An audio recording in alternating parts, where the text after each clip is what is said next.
نلعب عليها. بعد كذا يعني ما طولت الموضوع، ما طول كثير. تمينا واتفقنا على ان ندمج المجموعتين مع بعضهم في فريق واحد. طبعا الفريقين ذولا فريق كان اسمه الجهاد وفريق كان اسمه المغامرون. طبعا اسماء تعرف ايام الشباب وذا ايوه هذا الواحد الحماس المغامرون يدور اسم الفخم كذا. لازم كل واحد يدور اسم فخم، اسمع الاسم يخوف غيره. فلما اتفقنا طبعا قعدنا فتره على اساس انه نحدد اسم للفريق الجديد.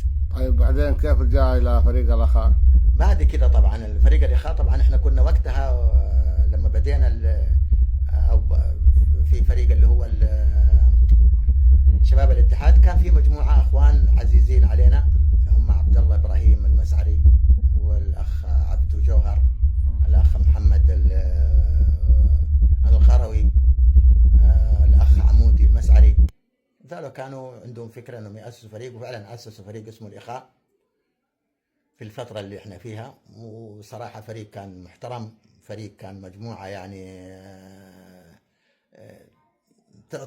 تعطي في الملعب مظبوط. كلمنا معاهم احنا بعد فتره، قلنا لهم احنا ايش رايكم ننضم معاكم وتحت لواءكم ونكمل فريق كامل. الاخوان ما قصروا، رحبوا طبعا جميع الترحيب، وتشكل هنا الاخاء. طبعا الاخاء تشكل فريق، خلينا اجيبها بصراحه، مالاش نقول عشان مو عشان انا كنت من ضمنهم، لا فريق كان فريق بصراحه يعني ملعب يعطيك. انا برضو كمان نفس حكايه تحطين، انا متاكد الفريق ذا كمان لو لقي مجموعه تعتني فيه ويروحوا نوادي كان احسن من بعض النوادي. كيف جت فكره التسميه؟ التسميه تمت عن طريق الاخوان اللي هم عمودي المسعري وعبد جوهر، هم اللي سموا الفريق. احنا جينا عليه جاهز، انا معاهم، انا جيت على الفريق جاهز. صح توليت كابتنيه فتره في الفريق، ولكن طبعا الفضل في تاسيس الفريق للجماعه. إيه؟ طيب برضه نفس الطريقه برضه كان في الاتحاد؟ اي طبعا. أيوة في مجموعه كانوا بيلعبوا في الاتحاد، بس الاكثر المجموعه اللي كانت معنا كانت لا مخلصه ما تلعب، وكانوا معنا في الفريق، درجه انه العدد عدد مهول كان في الاخاء طبعا. انت تشوف الفريق اساسا نحتار حتى في التقسيمه في التمرين. بعض الاحيان انا كنت بحط التقسيمه 13 14 عمرها ما صارت، عشان يلعبوا بس، عشان الكل يلعب. أيوة عشان الكل يلعب، عشان الكل يثبت اللي عنده طبعا. فكانوا مجموعه رهيبه. والاخاء مشكلته او ميزته انه ما او العيب اللي كان عندنا كنا ما نشترك كثير في الدواري. اسم معروف بس بدون أيوه. اشتراك انه في دواري. ما نشترك. بعض الدواري اشتركنا فيها، وبعضها لانه كنا احنا تجنبا للمشاكل، وغير كذا يا اخي الاخاء كانت تمارين ومباريات.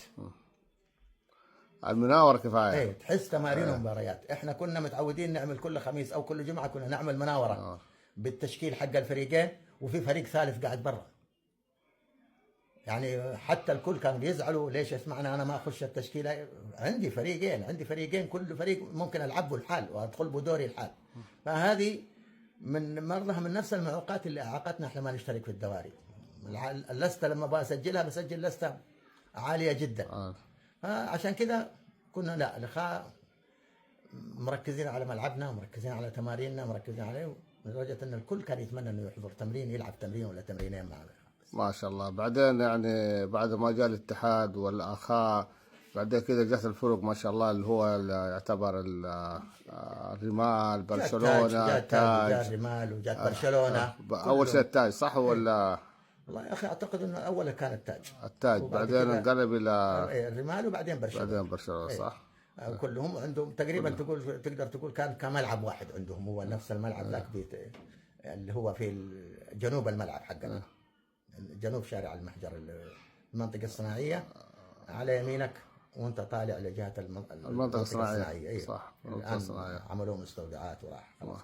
ولعبت مباريات ضد بعض اللي هم الاخاء مع ضد الرمال، ضد ابو علي اللي هو التآلف، ضد برشلونه. لعبت مباريات وديه. لعبنا مباريات احيانا يكسبونا واحيانا نكسبهم. هم ترى كانت مجموعه حلوه، مجموعاتهم حلوه، ومجموعه بعدين هم اكثر اعتمادهم كان على لعيبه الانديه. صح. اللي هم اكثر يدعموا محمد البدري والمجموعه دي كانوا بيلعبوا فيهم.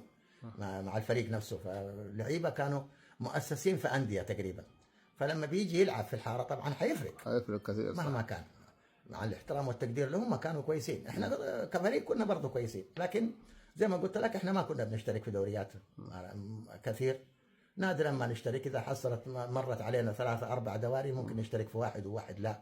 اذا جت مثلا بعض الاحيان دوره واحده رمضانيه نشترك فيها، لانه معظم الفريق كان ذيك كلهم باشغالهم وكلهم باعمالهم، ما حد حيتفرغ يدير الفريق. تمام، وما حد حيتفرغ كمان يلعب. قد تجي اليوم تشكيله ناقصه، تشكيله غلط، وانا ما ابغى بصراحه اهز مستوى فريقي في مباريات زي كذا. قد كثره الخسائر تزعل صراحه. احنا من الناس اللي حتى ما نبغى نخسر حتى في التمرين. فلو ان الفريق تهبط الواحد برضه معنويا، الواحد يجيله احباط، تسبب لك احباطات. ما دام انا اقدر اتجنب الامور هذه اتجنبها احسن وابقى على وضعي السليم زي ما انا. طيب دحين ما شاء الله الكورة تغيرت الآن، صار الخير غير زماننا وزمانكم، وهذا كان الواحد يلا يحصل له حق الجزمة. اليوم ما شاء الله صارت الكورة حتى في الشارع صارت ثقيلة فلوس. لو رجعنا لك الزمن وراء ترجع الأخر. أيوه لو حصلت دعم وحصلت ناس وقوم حصلت هذا، حتى بدون دعم يكفيني الدعم المعنوي. يا سلام عليك. الدعم المعنوي لو على ما قلت انت، لو بيرجع لي الزمان وبلاقي لعيبه نفس مستوى لعيبه اللي كانوا معايا في اللقاء، انا على طول ما عندي مانع، حتى انا بترجع لي الحياه من جديد. انا سالت السؤال هذا جبريل بركات الله يديه الصحه برضو العافيه، قلت له تدعم لو فيها؟ قال لي ادعم. لو جاء فريق قال لي سؤال رمال سؤال هذا في الحاره فريق، قال ندعموا، ليش ما ندعموا؟ حتى لو يعني ما شاء الله حتى الكبار كلهم عندهم استطاع انهم ليش لا يدعموا اي واحد يسوي فريق في الحاره. بس الان المشكله صعب. المشكله متى صارت صعبه؟ قبل ما تحصل المناطق دي وتنحصر في الحدد وغيرها، في الايام الاخيره للاخاء والبرشلونه ودي، كنت تجي العصريه المكان موحش، تلاقي 7 لاعبين 6 لاعبين في الملعب ذا، 6 لاعبين 7 لاعبين في الملعب ذا، ما في يعني حتى تمرين ما يكمل. اذا في الليل ما يكمل تمرين ما بال في النهار. هذا هو، تجي بصافراتك وكورك وبلاويك واطقمك معاك، وتجي اول ما تشوف اللي في الملعب يجيك احباط، ما في ناس. انا الفتره هذيك يمكن يعني من ما يأذن العصر لان احنا جاهزين الملعب عشان نجي الاوائل عشان نلعب. بالضبط قبل العصر بعد. قبل العصر نعم، قبل العصر كل واحد في الملعب عشان بس يحصل انه جيت الاول بعز الشمس يا راجل. من كثر الاستعداد انا اقول لك حاجه حصلت في الاخاء ما احد يصدقها. كان يوم مطر الصباح، طبعا مطر ما رحنا لا مدارس ولا غيره، والله بس يا دوب مرينا كذا على اللعيبه وقلنا يا جماعه تعالوا نروح نلعب. الجو ماطر، اكتمل اكثر من فريق داخل الملعب، واحنا بنلعب في جو مطر، كله مطر. كلم بس فلان تعال حب اللعبه حب أيوه. مع انه لا كان في تليفون ولا كان في جوال ولا كان في اي حاجه، بس مجرد انه فلان يعلم فلان يكلم فلان يكلم فلان، ما شاء الله لبسوا وجو. احنا كنا اول لما تيجي قبل صلاه العصر، مع صلاه العصر تلاقي الكل قد جاهز ولابس مستني متى يبدا التمرين. اخر الايام كان الواحد يجيك يسحب رجوله من البيت، يا دوب والله يكرمك الحذاء في يده والشراب في يده والعطر، ايوه متعطر اخر تعطيره كانه رايح عنده موعد صح. وجاي للملعب. ايش تسوي جاي؟ ما في فايده. خلاص كذا بعد كذا اضطرينا كلنا نسحب. ما عاد صار في اول كنا نحترم الكوره، مش الكوره اللي كانت تحترمنا، احنا اللي كنا نحترمها. عشان كذا كنا نحضر لها ونجي. مش انا ما بتكلم على الاخاء لحاله، ترى على الجميع جميع اللعيبه. محمد علي الملعب مليان، فريق برشلونه يجوا التمارين ملعب مليان، حكاج يجوا الملعب مليان، الرمال يجوا الملعب مليان، مع انه كلنا في حاره واحده. لكن اصل البرحه دي كلها ما شاء الله شباب. كل الملاعب ما تحصل ملعب مليانه، وتسمع التمارين، تسمع صوت اللعيبه من كل جهه. نعم. لكن الفتره الاخيره كله ما في 7 هنا 6 هنا 5 هنا، يعني كلهم ما يكملوا التمرين. احنا في الفتره الاخيره كان في مجموعه، احنا عندنا بتيجي 6 7 وفي مجموعه في الرمال حوالي 6 7، كنا نضطر نلم مع بعض ونلعب تمرين عشان نكمل التمرين حق الجيه.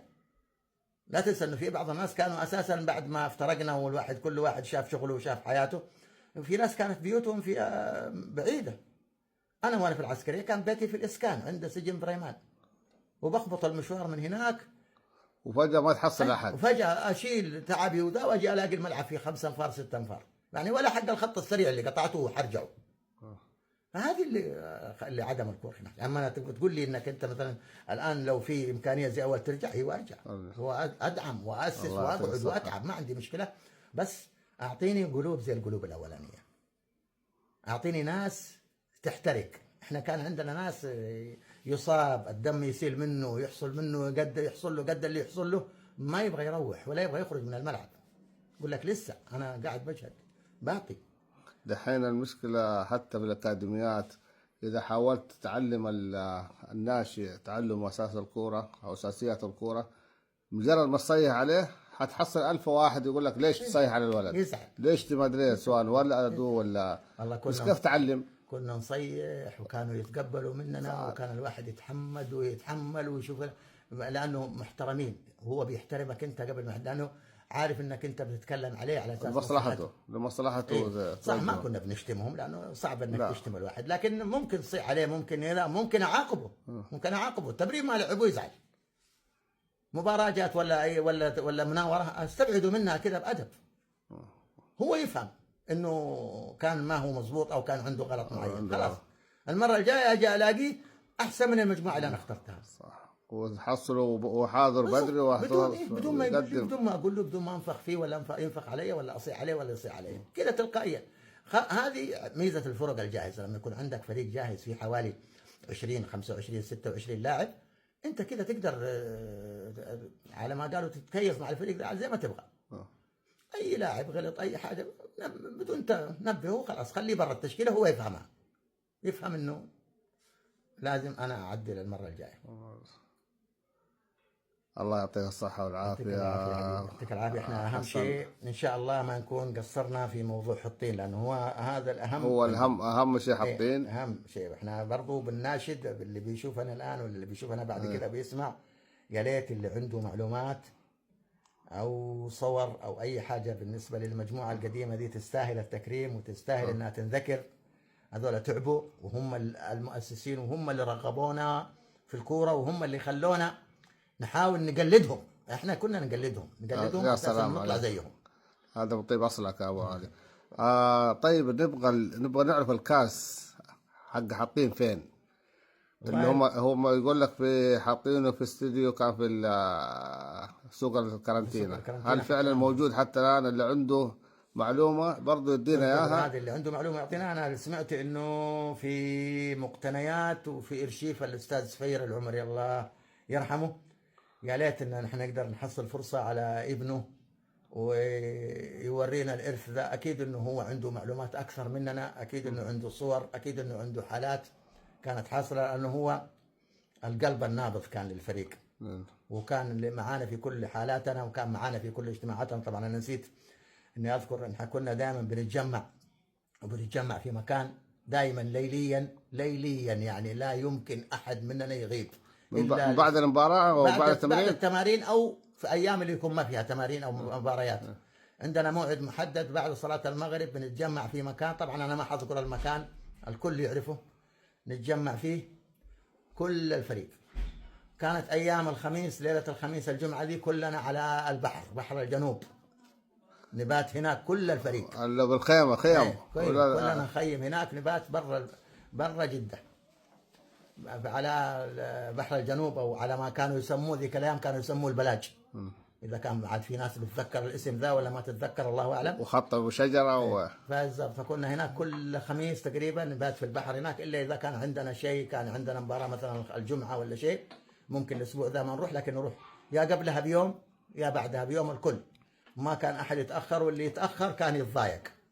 هذه برضه من الحاجات اللي تروحوا اللي هو صيد ولا صيد ولا وناسه وطرب صيد وناسه وطرب كل شيء، كل حاجه يعني مجمع رحله. عارف رحله الفريق كله ما كان احد يتاخر. اسبوعيا ما شاء الله، اسبوعيا من النادر انه اسبوع يخلعنا، نادرا انه اسبوع يخلع. اذا خلا كان في سبب معين ولازم نعوضه. فكانت يعني هذه من الحاجات اللي انا المفروض ان انا اذكرها من بدري بس. وانت قلت كنا نجلس في محل في الكارنتينا ولا هذا المركز، فين هو المركز؟ ما خلي المركز الناس، خلي ابنائنا استطيع ويذكروا. اوصف لهم الان اذا كان اللي يعرف في قهوه كانت اسمها قهوه محمد سالم في السوق ولا فين؟ في سوق الكرنتينا، في بدايه سوق الكرنتينا اللي الان اللي مش داخل السوق كامل، لا، منطقه اللي هي في عند المسجد، في مسجد اللي هو بعد الغاز ودخول الكارنتينا من الخط ايوه الأحمر. تدخل من الغاز وانت جاي قبل ما تدخل على في الكرنتينا من المنطقه الغربيه، وفي منطقه تكمل على السوق على طول في شمال مظبوط. غرب. ايه. في الزاويه منطقه كانت قهوه كنا بنتجمع فيها، طبعا ما مش داخل القهوه، كلنا بنخرج برا بناخذ كراسينا والطاولات وبنقعد فيها برا هناك، لو في عندنا شيء نناقشه، لو في شيء نتكلم فيه، نتكلم في كل شيء، ما شاء الله، نسولف في اي حاجه، المهم ان احنا مترابطين. لو واحد مننا تعبان او مريض او حصل له حاجه او شيء، كلنا نعرف انه هذا حصل معاه كذا، حصل معاه كذا، نتفقدوا كلنا. كان ما كنا نفقد احد. الله، القلوب مع بعضها. كانت القلوب مع بعضها، كانت الناس حريصه على انه كلنا نكون مع بعض متواجدين كلنا، حتى لو انت مثلا مصاب ذيك الايام ما عندك، ما تقدر تحضر تمرين، ما تقدر تحضر مباراه، كلنا موجودين. صغارنا كانوا في عندنا صغار اللي يتابعونا، اللي جونا في اخر المجموعات، كانوا دائما حاضرين التمارين، يتفرجوا لها ويجلسوا يتابعوا معانا، على امل انه يلاقي يوم فرصه الا خانه ويشترك. الله يعطيك الصحه والعافيه، ونحن ان شاء الله باذن الله لنا برضو جزء ثاني باذن الواحد الاحد. باذن الله، باذن الله يكون لنا اي معلومات تجيك معلومه عاد ان شاء الله باذن الله نحن ندونها كمان، ندون المعلومات باذن الله. اول ما تيجي المعلومه حنسجلها ونشوف، قد ينتهي اللقاء معك الان وبعدها الواحد يفتكر حاجه. الذاكره اسمحوا لنا اذا كان ضعيفه شويه، لانه اعتقد عمر هذا للسن احكام، لا يغركم الواحد كذا. الله يديك الصحه والعافيه. ان شاء الله ان شاء الله اني اوفيت لبعض الناس حقهم وذكرتهم بالحسنى، وهم فعلا يستحقوا، هم فعلا يستحقوا، لانه هم اللي علمونا، استحقوا كل خير. احنا ما سوينا شيء، وكل اللي كنا فيه احنا وغيرنا الفضل لله، ثم للجماعه ذولا هم اللي اعطونا القوه، واعطونا، علمونا كيف ندير الفرق، علمونا كيف نلعب، علمونا كيف نكون عندنا وفاء، لانه هم كان عندهم وفاء. الفضل لله ثم لهم وللكارنتينا كلها. بالضبط، كانت الحاره كلها كانت هي تعتمد عليهم، لان هم اساسا من كل بيت. احنا تقريبا الفريق ذا كان من كل بيت، عوائل. بالضبط، من كل بيت. يعني المنطقه اللي لو تلاحظ الاسماء دي كان فيها من كل بيت، حتى من الهوسات، تشادين، اخواننا الافارقه بصفه عامه، كلهم اللي كانوا عايشين معانا وكانوا اصحابنا وكانوا حبايبنا، ما في تفرقه عندنا منهم.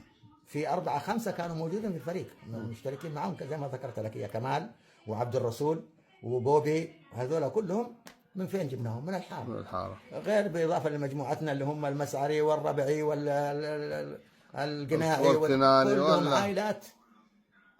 لما تحصل لو شفت خريطه الحاره تلاقي الخريطه حقت الحاره من كل اجزاء، ما في خريطه حراريه، تجي تطلع من كل 2 3 بيوت او مجموعه واحد.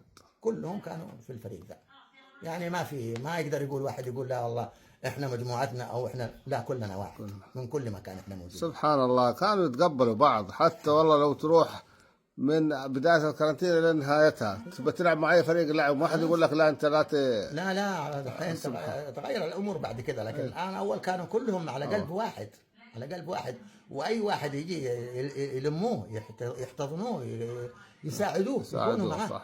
يا ما سوونا احنا كلنا جينا ولما دخلنا معاهم احنا لسه غشم او لسه احنا بنتعلم، ما قالوا لا انت لسه كذا ولا روح العب بعيد عنك، لا تعال، ولمونا. وفي ناس قال علمتنا، وفي ناس دربتنا، وفي ناس قالت لا سوي كذا وهذا غلط وهذا صح، الين طلعنا احنا اخذنا الكلام ذا موروث ذا منه وطبقناه بعد كذا على اللي بعدنا، جيل بعد جيل. بالضبط، طبقناه على اللي بعدنا، والحمد لله انه كانت حاجه ناجحه، لانها طالعه من القلب، ما هي طالعه لا فيها مجامله ولا فيها رياء ولا سمعه.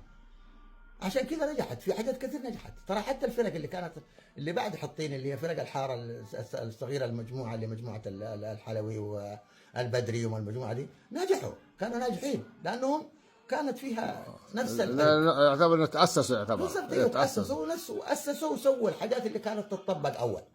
إحنا برشلونة، الرمال، التاج، التآلف، هذه كلها تعتبر من التربية اللي جات أول. اللي هو حاطين بالضبط. وكل من رأس فريق أو كل من تولى كابتنية، بلاش نقول رئيس لأن الرئيس كلمة كبيرة، كل من تولى كابتنية فريق أو إدارة فريق يديره في التمارين وفي المباريات، أخذ العلم من هناك في البداية، يا إنه بحضوره شخصيا أو إنه عن طريق أحد كبير له في الفريق، كان في الفريق، أخذها بطريقة حلوة وطبقها في فريقه، والحمد لله الأمور مشت معانا. والله نحن صراحة حاطين لين اليوم اسمه مشعل في جدة صراحة، معروف الاسم هذا، وكل ما يقولوا كارنتينا أو ما يذكر أول شيء اللي حاطين هو الأساس، حاطين هذا ما شاء الله هو الأساس، وهو هو الأساس. البقية كلهم جات بعد كذا، جات على حسب السن، جات على حسب الظروف، الزمن ايوه الزمن. لا خلاص، دول اساسا بدأوا، خلينا اكون صريح معك، بدأوا كبار اساسا، ما بدأوا هم صغار في السن، بدأوا كبار.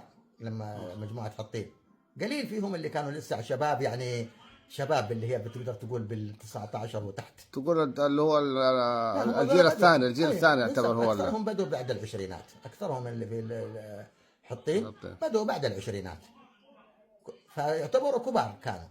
لما تكون تأسس فريق ويقعد حوالي 20 سنة ولا 15 سنة وانت عمرك 20 سنة، حتكون وصلت ل 35 ولا 32 وانت في الفريق. هذا برضه نقول يعود الفضل لله، ثم اللي أسس الفريق، اللي أسس الفريق كان، لو ما أسس الفريق يمكن كان ذول اللي وصلوا ل20 ما كانوا لعبوا كورة، لأنه حصل واحد احتواهم، ظبط فريق، ظبط، صح ولا لا؟ احتوى المجموعة كلها، احتوى عيال الحارة كلهم تقريبا، احتوى عيال الحارة كلهم. باقي اللي كانت ذيك الأيام لسه صغار في معنى صغار، اللي هم أبو 12 أبو 13 سنة أبو 14 سنة، هذول كانوا إذا ما لحقوا يحضروا يشوفوا تمارين كان بيلعبوا، بس بيلعبوا على جنب يعني على ريحة الجماعة بيلعبوا. بعد كده طبعا هذول خلال 5-6 سنوات نشأوا، فكانوا يبغوا فرق تحتويهم. لما من فين تجيب لهم فرق تحتويهم؟ في ناس تحملوهم حطين وقبلوهم، بما في ضمنهم انا. كنا صغار وقت ما بدا حطين، بعدين ضمونا اليه، قبلوا بينا احنا وانا وحسن حلوش وابراهيم طواشي وحسين محمد عمر الكناني وحسين منصور، هذول كلهم كانوا صغار، رحنا كبرنا معاهم. لما بدا زي ما قلت لك انتهى الفريق تماما، او بدا يعني خلاص الامور ما عاد في امكانيه انه يستمر. طبعا ما في خلافات كانت عشان يستمر، عشان ما يستمر كان كل واحد ظروف الحياه اتجه لحياته، ظروف الحياه. قمنا احنا كمان اسسنا فرق ثانيه عشان نستمر، بس رغبتنا في الكوره نبغى نلعب، لا قال ولا اكثر، حب الكوره، بس نبغى نبذل مجهود زين نلعب. اكيد برضو كنا فكرتنا انه حيجي وقت من الاوقات حنسلم غيرنا وحيمشي غيرنا ويستمر، وهذا اللي حصل ما شاء الله. وانا افتكر يعني كمان الكشافين كانوا حق الانديه الاهلي والاتحاد كانوا مليون في الكارنتينا. عم يحيى اللي هو الله يرحمه، اللي كان الكشاف حق نادي الاتحاد، كان ساكن في الحاره نفسه معانا، وهو اللي اخذ المجموعه، البدري وحسن خليفه والمجموعه اللي كانوا راحوا للاتحاد. لا قصدك اللي هو مهدي، مهدي او يحيى الله يذكره، السواق ايوه السواق مهدي الله يذكره بالخير. لا في غير مهدي، ترى في واحد اسمه يحيى يعني. عم يحيى معروف، انا عارف عم يحيى، بس ما ادري انه ساكن في الكارنتينا كان. ايه كان في الكارنتينا، هذاك اللي اخذنا انا للاتحاد، انا لا هذاك عم يحيى، نعم، انا وحسن خليفه ومحمد البدري، في مجموعه كبيره كانوا معنا، محمد علي التآلف، مجموعه كلها يعتبر اكتشفنا لانه احنا كنا بنلعب، فكان بيشوفنا ورحنا سجلنا في نادي الاتحاد. طيب اللي راحوا الكارنتينا على نادي الاتحاد، حسن شامي اللي هو انت المتحدث، محمد البدري، او قبل محمد البدري ابراهيم صديق، بدر عيد، عيار علوي، رشيد